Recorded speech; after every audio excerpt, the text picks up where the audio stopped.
This is the Roborock Saros 20, the newest flagship from Roborock that I've been using for over 3 months now, and it's the only robot that's been able to get to a certain part of my house without me manually picking up and moving it myself. So without further ado, let's jump in the video. First things first, I do want to let you know that Roborock did send me this as a media sample so I could check it out for you guys, but this is not sponsored in any other way, as I do not allow sponsorships on any of my channels. Now, I could bore you with all the specs and new updates coming from the 10R, which absolutely was one of my favorite smart vacuums to date, but the new 20 definitely puts it to shame.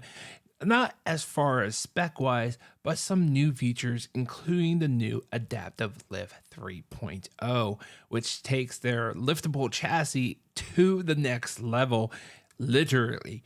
Where I have a outdoor screen-in porch that has a multi-level transition, that this is the first robot that's able to get out there and get back in. So it can get out there and vacuum all the dust and pollen and dirt off of the rug, and also wash the Trek's deck. That's right, it's washing my deck because I get so much pollen on that deck, especially during the spring months, and having something out there cleaning it up all automatically is a game changer for me. And as you can see here, this transition is actually larger than what Roborock says this can do, where it says the lift can do a maximum of 88 millimeters, or that's 3.46 inches, but that's a double transition.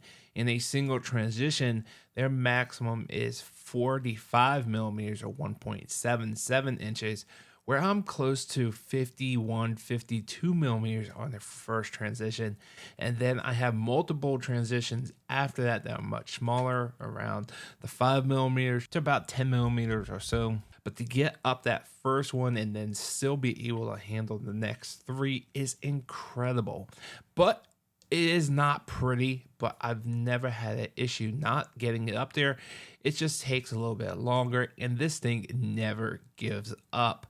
Now, sometimes when it was coming down the transition, I noticed that it would go really slow and then back up and run for it. But other times, it would actually lift and use its legs for much smaller transition and a huge bump coming down. I don't know why. Sometimes it ran and sometimes it used its legs.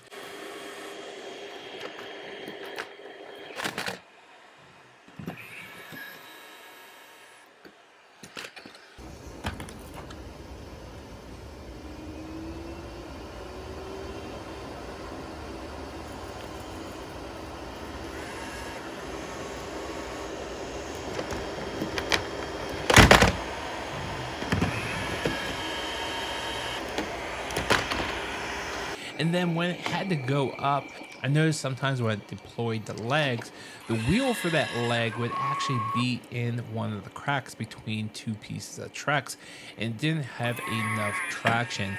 But it would recognize that it wasn't moving, wasn't doing anything, and it would reposition and try again.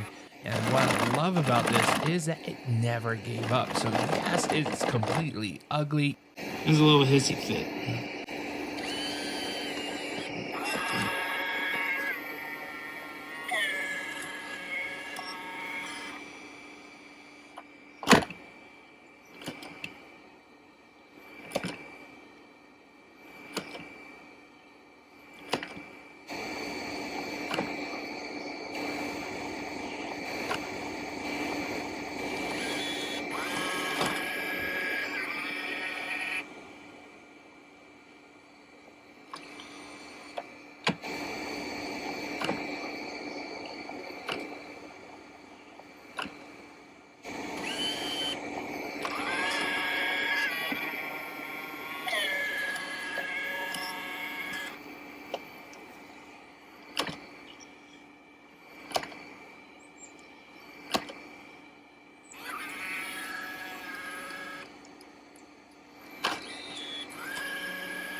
yes, it's more than the max of what Roborock says that it can do, but it never gave up. And it's the little engine that could, and it always did. And having it out there on the deck is a game changer. Yes, opening the door is a pain in the butt, but we have to do it once a week, and I'm out there every day during the spring and summer months, so having it open is no big deal. Now, you might be asking me about some of the other tests I do on these robots, and if you've seen any of my videos, you know I have a sunk-in living room, and I've actually built a ramp for it, and some vacuums actually have a dedicated ramp feature, but unfortunately Roborock does not. It has a threshold, which you can kind of use for a ramp, but unfortunately, just like the 10R, sometimes the mop got stuck at the bottom and pulled the ramp. So it would be really nice if they had a dedicated ramp feature where it actually lifts up the rear to get those mops over the bottom of the ramp. And that's just a tweak of the software and the feature in the app, because lifting up the front and rear of the chassis, I've seen it do plenty of times. So the hardware is there and it can do it.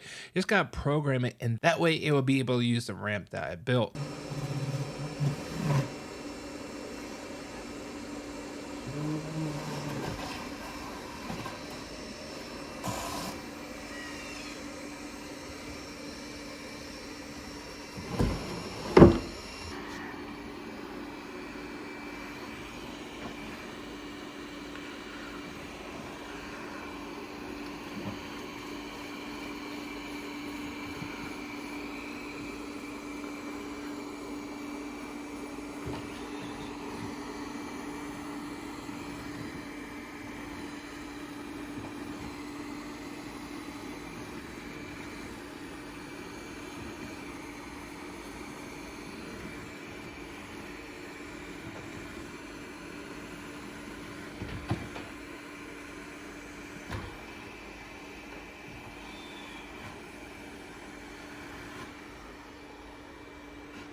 All in all, just like the Roborock 10R, this does an amazing job of cleaning, and they actually upped the suction to what they say is 36,000 pascals of suction, which is just crazy. I think it's the highest one that I've ever seen.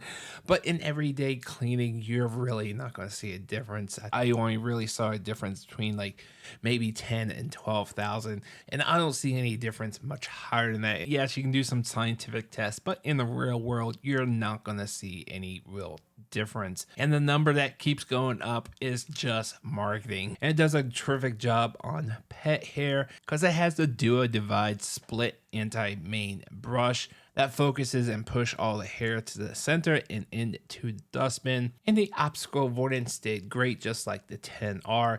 I did notice, however, in this model, I'm not quite sure if I tested it in other models, but when it went back to the base station, that obstacle avoidance kind of just turned off and it just ran over whatever it wanted to. So when it was in this travel or transport mode to go from one room to the next room, I feel like the obstacle avoidance is turned off and it only works when the robot is actually cleaning. And the new base station, which they call Rock Dock, is no longer that shiny material that left a lot of fingerprints. Even though it looked really cool, it just was a nightmare for fingerprints. And as the robot goes back, it's just like every other flagship where it's going to empty out the dustbin, wash the mop pads, and dry the mop pads with hot air so it doesn't start sinking or grow bacteria. And it's a clean water and dirty water tank. It has the heated water that it carries on the robot and washes your floor with warm water and does a terrific job of vacuuming and mopping.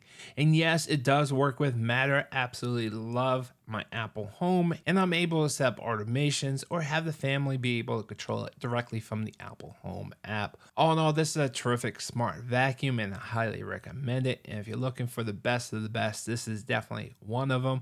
And if you have a large transition like I do, I can't say for sure that's going to work more than the specs say, but in my testing, yes, you can see that I was able to. All right, guys, that's going to do it for me. I hope this video was helpful, and if you guys are new here and love tech and smart home, hit that subscribe button because I love reviewing smart products all the time on this channel.